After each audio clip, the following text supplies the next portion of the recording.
आप इतने क्लिष्ट हैं, आप इतने सख्त हैं कि आप सहज नहीं हो सकते। आप अपनी धारणाओं में, अपनी जिसे कहना चाहिए अपनी आदतों से इतने बंधे हुए हैं, पुराने पैटर्न्स में इतने बंधे हुए हैं कि मैं भी कोई बात आपको कहता हूं तो आप उन्हीं पैटर्नों के अनुसार मेरी बात को सुनते हैं। समझ नहीं आती। आने आने में यही होता है, आपको इस लेवल पे आने पे कि अब आप सीखने लगे 1.5-2 साल लग जाता है। मैंने नहीं देखा कोई बिल्कुल स्वच्छ मन से आ गया हो।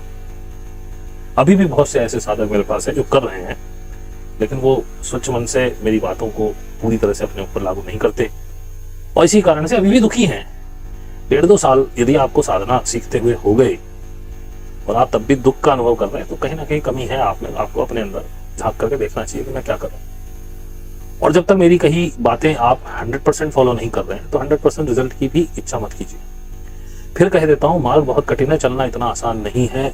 यदि पूरी दुनिया से लड़ाई लड़नी हो, दुनिया आपको पागल समझेगी, दुनिया आपको बेवकूफ नाकारा समझेगी। अगर दुनिया से लड़ने का मादा हो, अपने आप को झोंक डालने का, खत्म करने का, क्योंकि आपका इसमें पुनर्जन्म होगा। जो भी जैसे भी आप हैं, आप मर जाएंगे, आप खत्म हो जाएंगे। ईगो को तोड़ना, ईगो रह गई तो साधना नहीं हुई। यही मेरा काम है। जितना आप मुझसे वार्तालाप, जो मुझसे वार्तालाप नहीं करते हैं उनकी मैं ईगो नहीं तोड़ पाया हूं, इसलिए वो आज भी फंसे हुए हैं। जो अपने मन की बात मुझे बताते हैं, वार्तालाप करते हैं मेरे साथ, मैं उसमें से पॉइंट ढूंढ ढूंढ के कैसे भी प्रेम से या डांट से उनकी ईगो तोड़ने का पूरा प्रयास करता हूं। उन्हें बुरा भी लगता है, बुरा लगना भी चाहिए, क्योंकि जब तक बुरा नहीं लगेगा तब तक आप वो काम करने वाली नहीं जो मैं कह रहा हूं। क्योंकि जब बुरा लगता है तभी वो काम होता, नहीं तो नहीं हो सकता।